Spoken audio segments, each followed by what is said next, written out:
Well, hello everyone. Welcome to week 8 of the Reddit League. We were in Europe, a continent map. So a bit of an in-between of the usual country and world maps kind of system.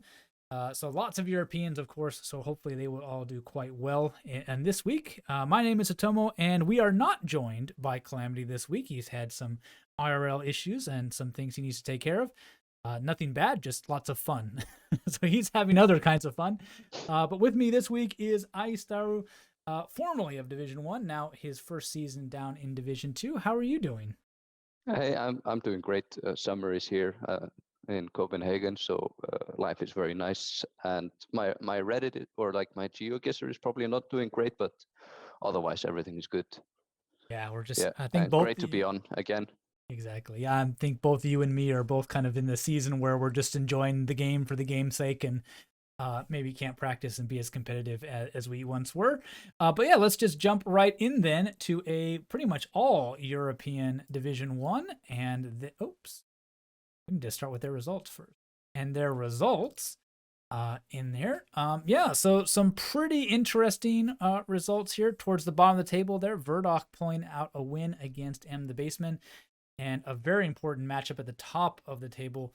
Boxa beating out Mr. Blue. Yeah. Wordog's win against M the Basement keeps him with a chance of staying up, since there's only one game left in this division, I think. Mm-hmm. So that one makes the relegation battle very interesting for the last game week. And also Bolgor winning against Orpheus. That is a big surprise to me. Orpheus, obviously, I think he's already secured a place in the promotion playoffs, even with a loss here. So he won't mind it too much. But and the Basement will be unhappy with that victory as well, because now he is in a whole lot of trouble. Also, just to get out of the relegation playoff places. Other results, yeah, Calamity against Nimrif, a strong draw between both of them. And then Raidman and Boxa obviously putting up equal scores there. Boxa is unbeatable this season, and Raidman is usually very good as well. Yeah, I think Box has gotten a little bit lucky a few times with his getting straight wins and not draws, unlike Raidman, who's had his score pretty much identical, just has had tougher opponents play on his week for those. Yeah, so let's take a look at the table after this week. And as you're rightly pointed out, Ice, we've got one more week to go. And at the top of the table, it's pretty much set. I would say the top three are pretty secure in their spots, with Mr. Blue being 3 points behind Orpheus. But after that, it is pretty much mathematically very open. Yeah, it is mathematically very open, but I do think that in this week, Mr. Blue plays against Nimruf, which closes the door on any other players to get at least the fourth spot, because one of them is, or maybe both of them are going to take points. I guess if they draw, Calamity, Pluki, or Bulgor could pounce on it, but if one of them wins, they will get the fourth spot. However, the relegation playoffs are, or like the playoff for finishing 8th or 9th, are also interesting, because I guess Nimrif, with a loss, he could still bounce down to 8th, if I read it correctly. But Yeah, he could, and maybe even a little bit further, depending on if anybody gets some perfect games in Canada or not. But yeah, as you point out, like on paper, it looks like a lot could happen. But I mean, we have some players like Nimrif and Calamity who have had a pretty good seasons, and it would be hard for them to drop all the way down. Although there are some pretty tough matchups coming up, and let's look at those in Canada. So we've played Russia, which is the largest country. I think Calamity pointed out we're also playing the second largest country in Canada. As we look at these matchups, though, we do see that the midfield have a very, very rough week. Pluki and Calamity taking on Mr. Blue and Raidman. Besides that, though, pretty much I don't know, kind of a victory lap, you might say, for Boxa and Orpheus. Neither one of them really under pressure, but they face off against each other.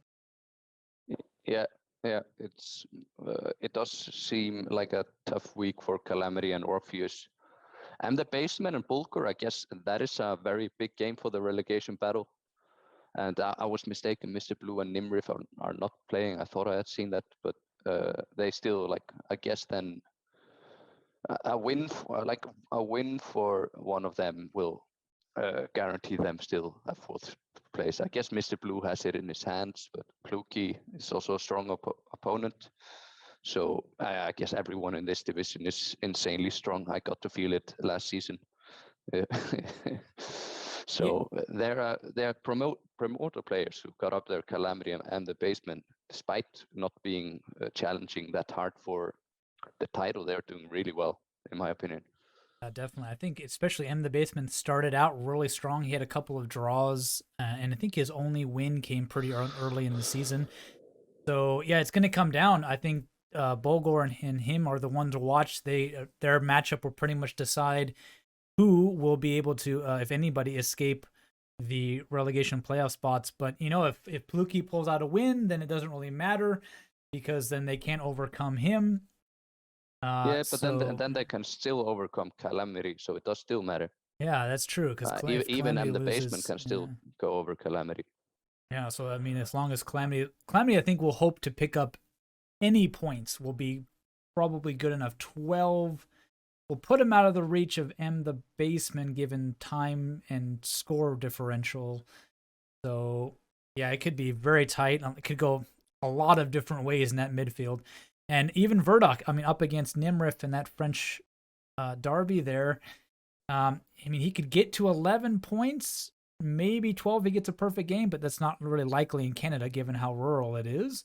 And 11 points could see him hop Bulgor, Pluki, maybe even Calamity if all three drop points. So really that bottom six, or sorry, rather five, or pretty much anything's up for grabs in this one. So you definitely don't want to miss any of those.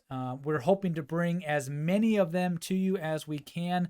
A lot of these guys do record their matchups, and since this is a very important week, we're going to try to cast as many of those as we can, even if they are a little bit slow, just so you can see how all that unfolds in that one. Well, moving on to Division 2, and we get to you, Ice. Well, unfortunate up in that kind of Scandinavian matchup there, or Nordic. I was corrected on this last week. I made the same mistake again. Just losing out there to Snorlax, but a very nice score for you in that. Guelo did pretty well in his red card matchup against Moist Flubber, so that'll help his score differential. And other than that, I just want to mention that Shumi has been on a real tear recently. Yeah. He has been doing very well. I was very happy with my score, even though it wasn't enough to win. I think Snorlax gave me a possibility to win in hindsight, but I was reasonably happy with that anyway. And then Lutemps got an important victory to move a little bit further away from the relegation playoffs against LCN. While Wizard, I knew that, I was afraid that he probably had to play the red carded player again, so that it was very unfeasible to catch him for me. And then Shumi, Barry Fisherbeer getting a strong victory to keep himself in the playoff hunt. Maxify getting a very a kind of a hurtful loss. I guess he missed on one of the rounds this week, and Polybos or Ortboga getting a good victory there. Very nice. Yeah, the American Derby too, Barry Fisherbear pointed out, pretty much will give him a very, very good chance of getting in, if not an automatic promotion spot, a promotion playoff spot. But yeah, Real Clyde, I think he did pick up, that should be good enough for a bonus point there. I should be checking these because I don't have Calamity to give me the stats on who get bonus points on what. So yeah, it was good enough. Renata also picking up a bonus point with her loss against Shumi will keep her up in that top. But yeah, I mean, as we take a look at this table, it is very, very close at the top. I mean, pretty much any of those top, I would say, other than Snorlax is going to run away with it. That second down to fifth might be quite open with only 3 points separating all of them. But then it kind of falls off quite a bit, and I'm pretty sure our relegation fight is all but decided here, Ice. Yeah, I am very pretty sure of that. We also have two, I think, very tough countries to come up. Canada this week, and then I think Ukraine is coming up later, which is a country you need to practice on, which is something I don't have time for this season. So I'll still try my best, and you could get lucky bounces, but I'm not hopeful for staying up. But the promotion battle of the year, I would say down to 7th place have a realistic chance, and obviously you still need to factor in. I would assume maybe Barry Fisher still gets his free win yet based on the score differential there, and Maxify probably as well. So they have 3 points waiting for them in one of these harder weeks, which is going to be very nice for them. Yeah, definitely. And kind of the midfield here, like it's pretty crowded. I mean, Real Clyde on 16. He could get, I mean, it's got a couple weeks left, so he could easily pick up and reach that 20 something point mark if he's really pushing it. But I think, yeah, we see kind of LCN was doing really well, kind of following Barry Fishy Bear up the rankings from Division 4 through Division 3. Now into Division 2, and just not quite having the best of luck. His record isn't that bad this season, 3 wins there, but kind of been those losses and those missing out on a few bonus points really puts him off the mark. And they'll really need to turn something around if they want to get out of those relegation playoff spots.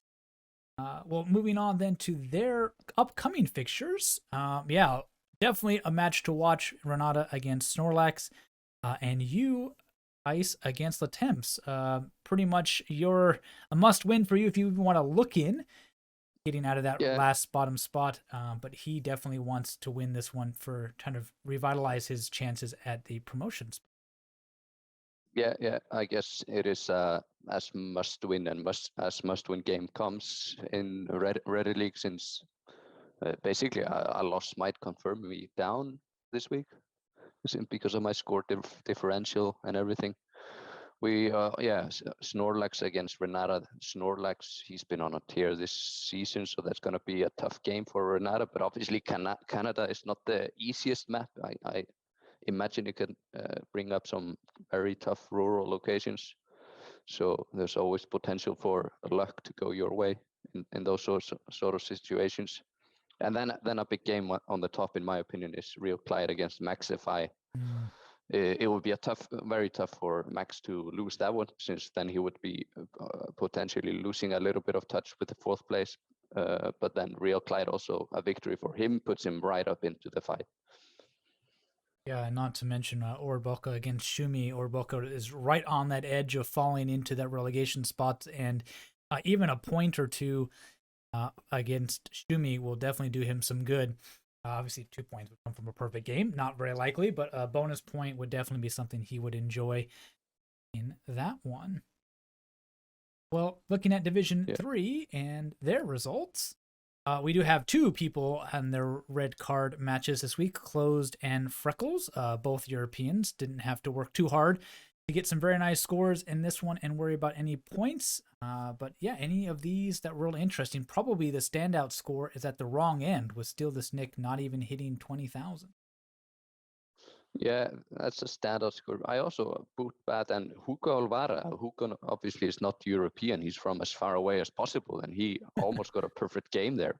So that's a very good result for him. And Paulinho will be disappointed being beaten by a Chilean on his, I guess, a home map, even though Romania is just a part of Europe. And then the French derby, Armand getting a victory there. That's going to feel nice for him. It's obviously there's a lot of red-carded players in this division, so there's just 4 fixtures really with something happening. Seppo with a little bit of a disappointing score. I think he's I played with him in the first season of Division 3, and he's also struggling, I think, with how just much stronger the player base of Reddit League has become. Yeah, in this one, Paulinho, the only one really able to put up any bonus points in that one, so Seppo not even getting that for that one. But yeah, as we take a look at these the table rather, the top 4 don't change. Freckles with his kind of free points as well as Closed keep that distance very close. Hugo jumps up with his nice win over Paulinho, switching places, actually jumping him in the tables. On Steal This Nick really takes a tumble. We had Pashtek on this show last week, Ice, and he said he really hadn't been practicing a whole lot, and that does see him and Seppo fighting it out for those bottom spots. I guess the only good thing in this division is the fact that there is no automatic relegation spots. So really, as long as you're in either 9th or 10th, you're going to be in kind of the same boat. And with about 3 weeks, 2 weeks left. Remember, how many weeks do they have left? We've got 1 week left. I think 3. Three. They've got 3. Yeah. Yeah. With 3 weeks left for them, still possible to climb out. I mean, still this Nick and Polino not too far away. Even Hugo only at 16. Yeah. I think the table here, Pastecchia and Seppo, I would be happy with just getting an extra chance of a 50-50 map on a world map to stay up, and that's going to be nice for them. But yeah, the promotion playoffs, there's a bit of a gap between every single player, but I guess from 4th to 8th, there's still a chance to get into a promotion spot for those players. Definitely. Yeah. I mean, Freckles has always been really close to getting to that promotion spot. He's always just been kind of flirting with that difference between that 4th and 5th spot. I think he was even in a promotion playoff battle and lost. That could be. I think he started Reddit League out in Division 2, and he's obviously not gotten tumbled down the divisions like we have seen happening before. So he's got a chance. Yeah, definitely. And I think after the kind of miracle survival that Hugo had last season to stay up in Division 3, he is going to be really happy with this kind of jump into the midfield and even a look in and maybe the promotion spots. I don't know if he'll be hoping for that or just trying to stay up.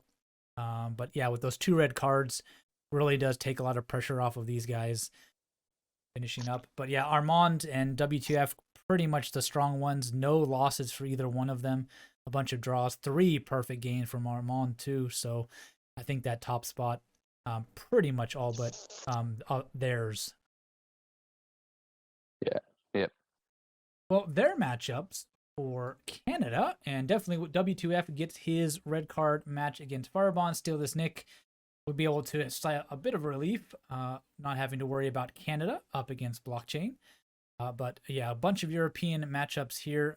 No derbies, unfortunately, in this one. But yeah, any of these matches that really stand out to you? I guess Pastache against Seppo, one of them will give themselves some chance of getting out of the relegation playoff by a victory here. Stelznick obviously puts himself up to 17 points with a free win and closer to Freckles. And Freckles and Bootbat, they are playing against each other, so one of them is bound to drop points.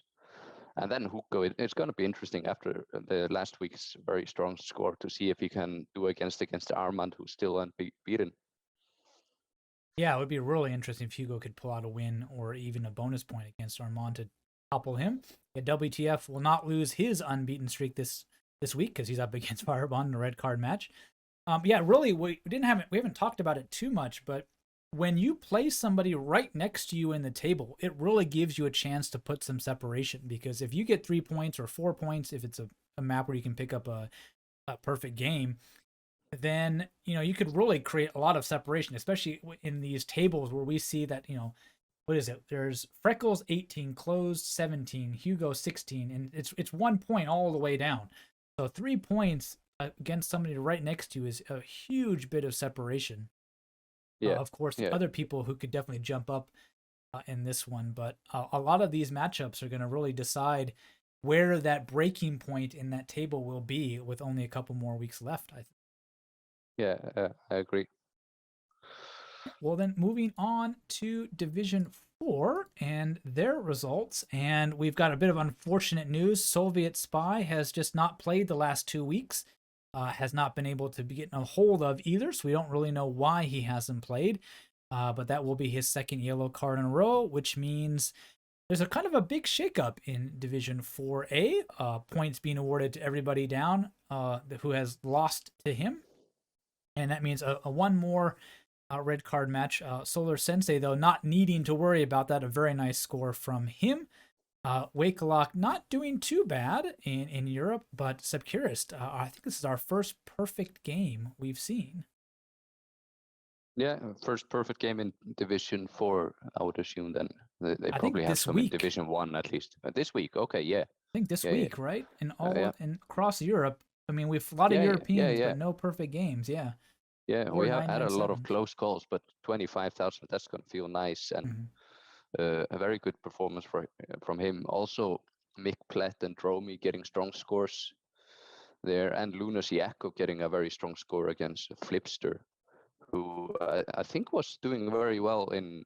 He's playing in the Reddit League Cup with me. He got pretty far there, so a bit of a disappointing result for him. Yeah, definitely. I'm not sure what happened there. Might have to go actually look at what how that played out. If I was smart enough, I'd have this open to figure out what exactly went on. But yeah, I mean, he is at the top of the table, and for the fact that it kind of threw a game pretty much against Lunacy.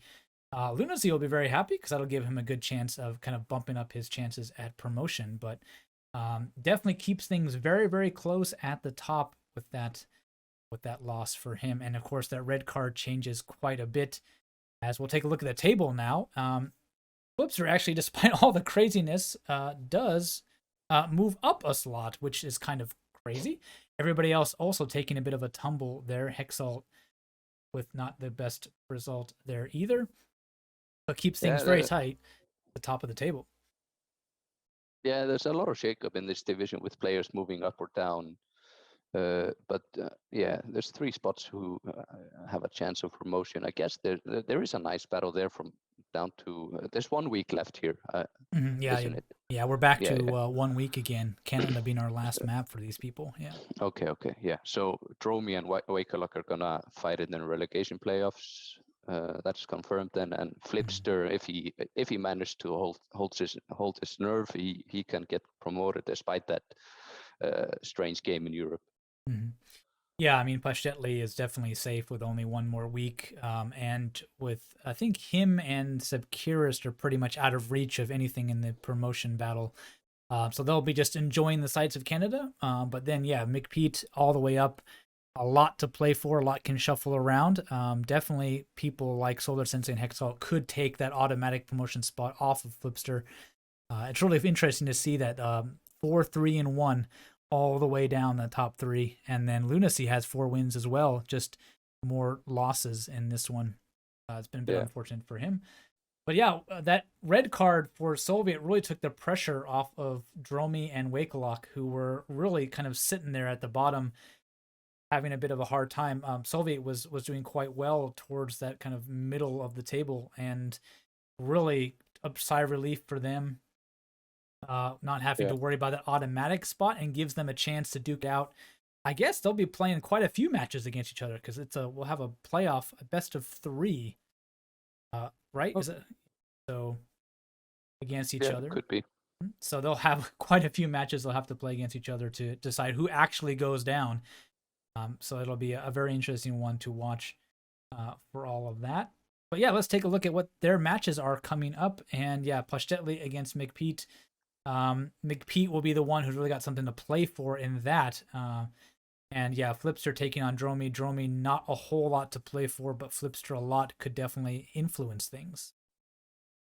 Yeah, Flipster obviously. Yeah, Dromi and Wakelok they kind of have nothing to play for. So we should see Flipster and Solar Sensei win there to finish off the playoff and promotion positions, and then Hexalt.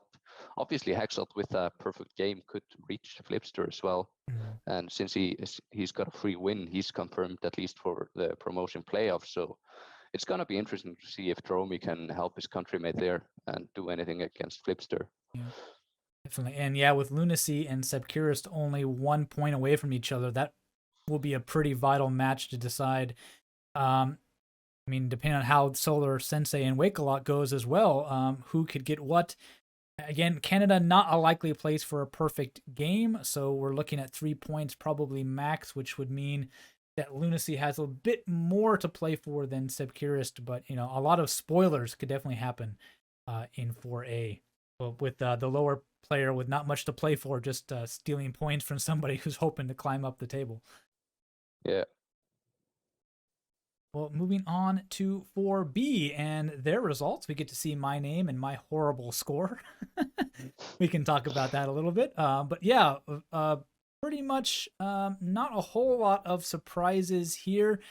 Probably the biggest one is Carp slipping up a little bit as we get towards the end of this season. Yeah, he gets surprising loss against a player who is below him in the table. Diesel still gets very good scores. We like we almost have, isn't it a draw between Nakiro and Jake Lyons? Almost a perfect draw there. At least two very high scores, and then Lap and Greb also getting a good score. And yeah, Zotomo, I assume. Do you know which round went so badly for you? I assume it's just one round. Yeah, it was one round in Switzerland where the movement was horrible in the forest, and with like 10-15 seconds left, I saw a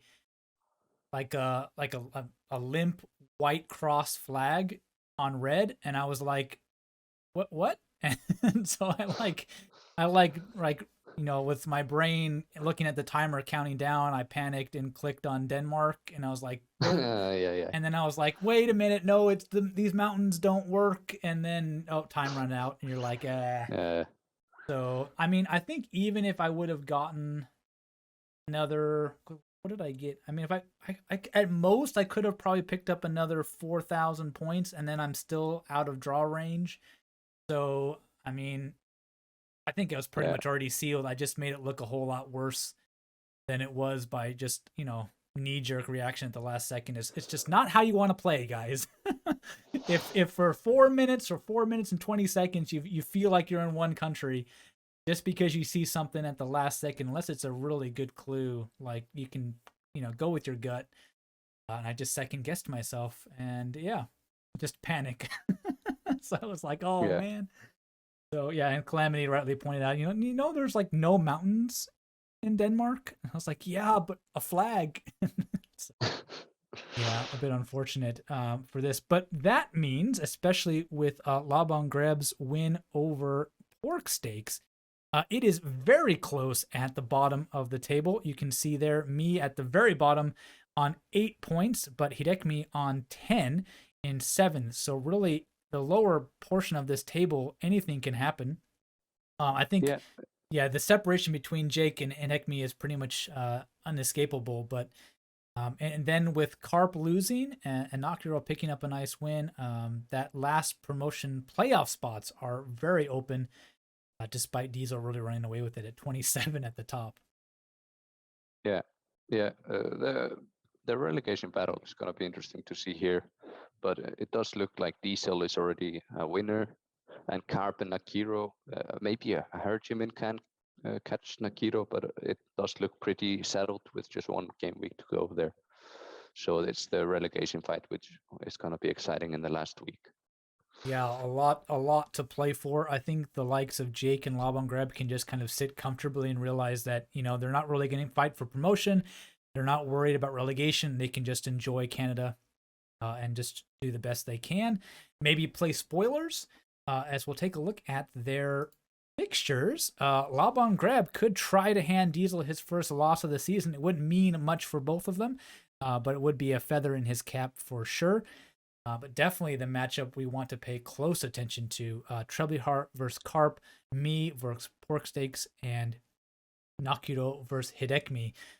So of those three matchups, these are relegation fights. I have kind of my own destiny in my hands. If I win, I can definitely secure at least a relegation playoff spot and avoid the automatic relegation. And I will be hoping that Nakiro and Carp play as well as they have been playing, and give me a chance at even avoiding any relegation at all by beating Hidekmi and Treblyha. But how do you feel like these matches are going to go, Ice? Yeah, I would imagine, like, I guess the big question mark game is you against Pork Steaks. That one could go either way. I would not really be able to predict that, but the winner of that game, if Nakiro and Carp do what we would expect them to win, then you could see either you or Pork Sticks just securing their spot next season. Big jump. And spoilers, well, sort of spoilers. We've already both played, and I'm not going to tell you how that goes. You're going to have to wait for next week to find out how that turns out. We'll shift over then to Division 5 and their fixtures in Europe. And yeah, a bit of kind of mid performance. Artificial, of course, doing quite well against Clemens, but lots of scores around that 22, 23 mark there for these people. Anything that looks interesting to you in this lot? Yeah, at least the players I'm a bit familiar with. Ollie and Xander doing pretty well.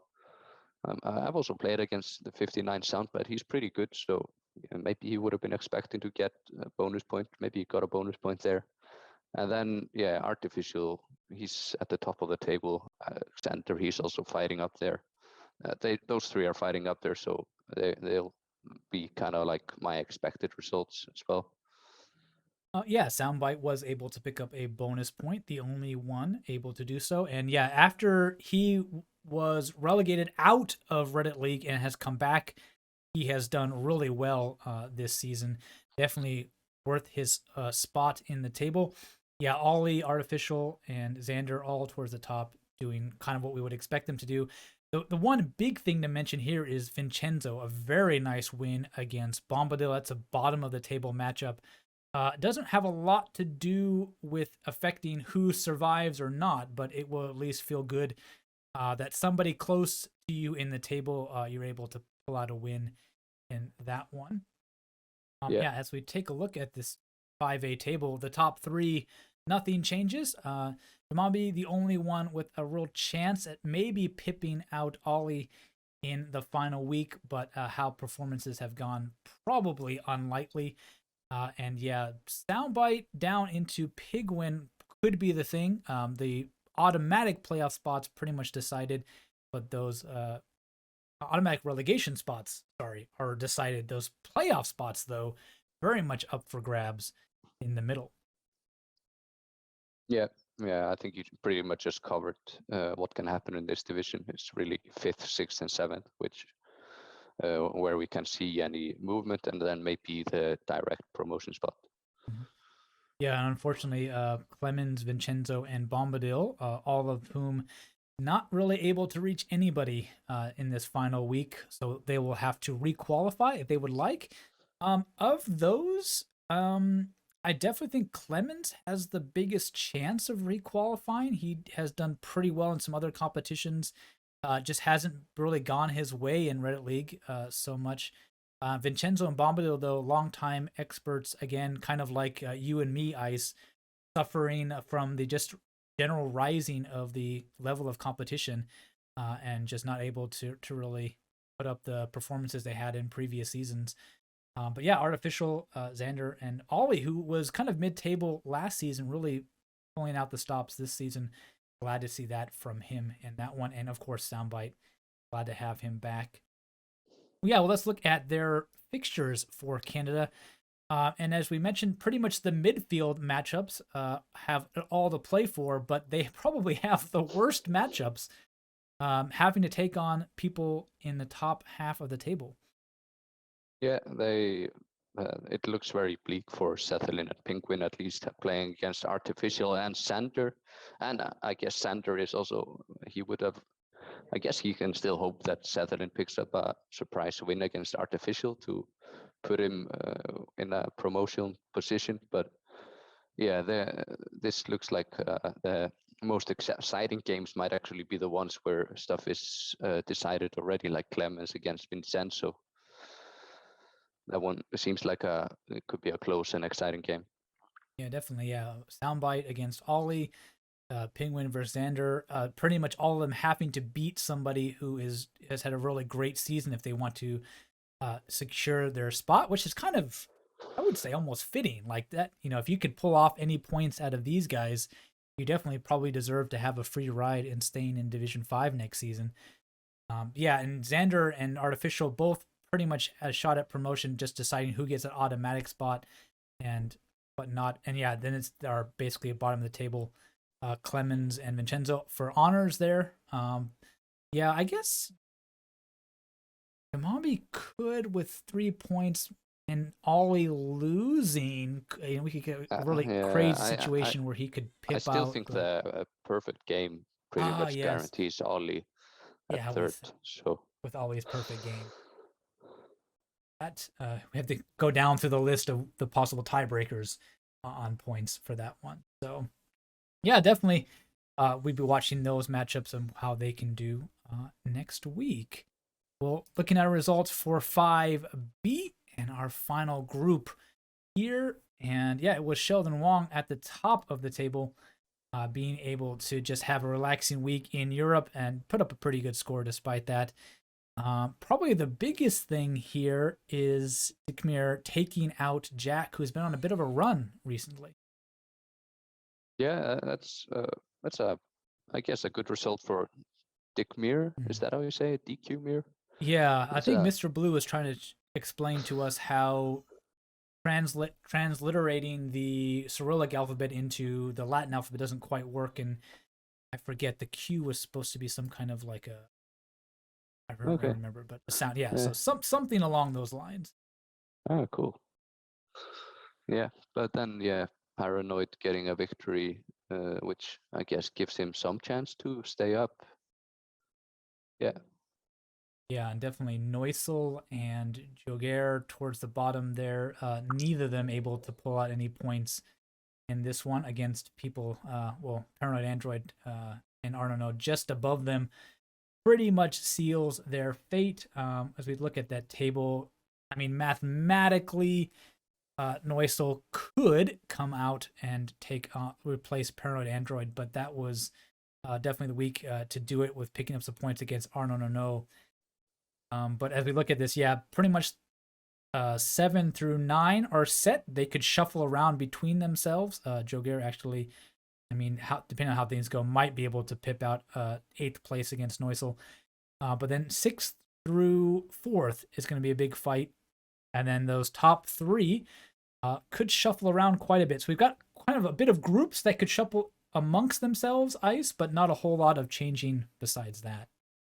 Yeah, yeah. The winner is still being played on up for here, and a third to fifth could still, I guess, third and fourth Jack and DQ Mir could still get into the promotion fight with a victory. Piquet, it doesn't have a perfect game, so he's pretty much ruled out there. Yeah, and Sheldon, even though he's only 1 point above Danny Blondes with that's 3 perfect games, if any tiebreaker does happen, he has a pretty good chance of keeping that top spot, especially as we look at our final matchups, because he is facing Danny Blondes. So pretty much the winner will be the one who takes the honors and takes top spot. It's a very fitting way to end the season. Demon does have to take on Paranoid Android towards the bottom of the table, but Ice, what makes it really interesting is Jack does get 3 automatic points, which means he is on 22. So he is pretty much secured in third or possibly second place already. Yeah, it's going to be really interesting if Danny Blondes loses and doesn't pick up a bonus point, how the tiebreaker is going to come down. I think Jack total score comes first, and I think total score is higher for Jack, so he will have the advantage there. But yeah, it could definitely be really interesting. Those mini battles kind of shuffling here and there. Neusel having to take out Baguette there in Canada to any hopes of a relegation playoff spot could be quite difficult for him. And Geoguessr having to take on Arno, again, another big challenge for that in Canada. Yeah. So any final comments here? Anything? No, yeah, I think you pretty much summed it up really well. Yeah. A lot of little mini battles again that we could definitely look forward to in this one. Before we switch over and talk about Canada as a map, let us take a look at Reddit League next. So some of these competitors who we decided last week, the top 3 will be moving into Division 5 next season. And yeah, those top 3 kind of keeping their spots and also having the 3 best scores of the week. Jord, though, actually being the one on top. But could be interesting coming up this week because Sorcel is Canadian and he'll have a home field advantage in Canada. So we'll see if he can't use that to his advantage to put a bit of separation between him and second. But other than that, the bottom three pretty much, we have a couple weeks to go still, but a bit of a gap, definitely forming a 10,000 point gap almost between third and fourth. So we have pretty much the top three looking to secure their place next week, and then the last 2 weeks, it might all be but written in stone for them. So good luck to all of you. Not a whole lot of time in Canada, which does not make it nice at all. As we'll shift over to that map, and yeah, Ice Canada, boy, maybe we could say the same thing as Russia. Cities are great, not bad, but you could be in the middle of nowhere, and 4 or 5 minutes is not going to be enough. Yeah, yeah. That's basically there are a few cities there in the south, but the rest of the country is basically just forested, and I guess the west is pretty mountainous, which makes it stick out a bit. But the east of the country is just forests, and it's very hard to tell apart where exactly you are unless you find some good signs. Yeah, so like, do you have any tips or tricks to Canada as a map? If I recall correctly, I think they're like aren't there like road number signs different depending on state or territory, like in the USA? So Yeah, that could be useful. each But province has their yeah, unique yeah, and unique sign. then yeah, I guess the like western states are mountainous, and then the landscape is also, I think it's not as forested in like Alberta and Saskatchewan, so that can also be used. Mhm. But otherwise, I don't have any really good tips. Yeah, I mean the kind of things that do stand out are maybe to we for me always throws me off is that like the far east of the country can look very much like the far west because you get that western slope of the mountains and it's just this kind of green forest, and that Mm-hmm. can be what Nova Scotia and Newfoundland and stuff looks like. So for me, I look at it, it's like second guess myself and go like, okay, this looks like a coast, but is it the west coast or the east coast? And the problem is they're very far apart, so you can be kind of Yeah, screwed. Um, yeah, probably the easiest province to pick out is Quebec, given that almost everything is in French. So if you see yeah. lots of French stuff, and the forget what it's called, the the flower. Is it like fleur de lis or Yeah, something? that's what it is. Fleur de lis. Yeah, I can never say it correctly. But if you see that, that is also a big hint at Quebec for those. But yeah, definitely know the province highway signs that are unique because they definitely will help you out, and at least like these long roads at least put you in the right province. Yeah, major cities, things like that. Area codes? Mm. No. That might be at least too much to learn for a whole country. I would. Yeah, and part of the problem Uh, is they're not really well organized. Like you've got 400s on the west coast and you've got 400s on the east coast. So if unless you learn the actual three digits and where they are, like just trying to follow us kind of a systematic approach is not going to really work for you too much. Yeah, I'm just looking at a picture right here. We've got 782 on the far east and 778 on the far west. So, I'm not going to help you out a whole lot there. Um, yeah, I would say for me, Canada is easier to know north south. Like if you're near the American border, you get a lot of farms and kind of it looks like kind of the Midwest and the mountains. But if you get to the north, it's kind of more obviously like kind of Arctic tundra and just sparse trees. Looks like it's north. yeah, But yeah, east to west can be pretty tricky, especially things like um, Alberta or Saskatchewan. You're like, well, which one is it? right, yeah. right. That could It's be. far. Yeah, it's farmland in the middle of nowhere. It could be any one of those kind of three middle provinces, and you're like, well, yeah, not really sure what it could be. For that, the good thing is far north there isn't a whole lot of coverage, so you might be able to just learn a few roads way up in the north and just say like, look, if we're on one of those roads, I will know it. If it's not, then you can kind of go on to something else. That Yeah, I don't know what else to say about Canada. Like Victoria Island in Vancouver. near Vancouver in British Columbia is very recognizable. It stands out. You're like, oh, I'm on this island, which is really nice. If as long as you don't get thrown off by the fact that it could sort of look like Newfoundland, it usually is pretty unique by itself. For that one, yeah, very interesting country. One I haven't played a whole lot. We did have Saskatchewan as a province map last season. Do you remember how well you did on that one? I don't remember if I did too well there either. Yeah, I I think didn't do I was too bad, basically but relegated once we played that. because it So I was didn't towards the put a whole beginning. lot of effort into area codes or something like that. But it was okay to play. Yeah, It was we all right. played it. Yeah, we played it kind of towards the end of the season. It was week 7, and for Division 1, you've only got 9 weeks, so things were pretty wrapped up by then. Yeah. Well, yeah, that'll do it for us. We'll have a back to 3 people again next week for a very interesting show. You definitely don't want to miss it because we're on our final week for Division 1, 4, and 5. So those 3 divisions will have everything decided. We'll have a lot to talk about in terms of those promotion playoffs, how they might go, and as well as automatic promotion slots. Of course, Division 1, we will know our top 4 who will be going into the championship playoffs. They'll have 2 weeks of a bye week, so they'll be able to practice and get their maps ready as they head into those playoffs. So it'll be very interesting to look at those. So definitely hit that subscribe and like button so you can not miss any of those. And we'll see you all next week. Take care. Bye bye.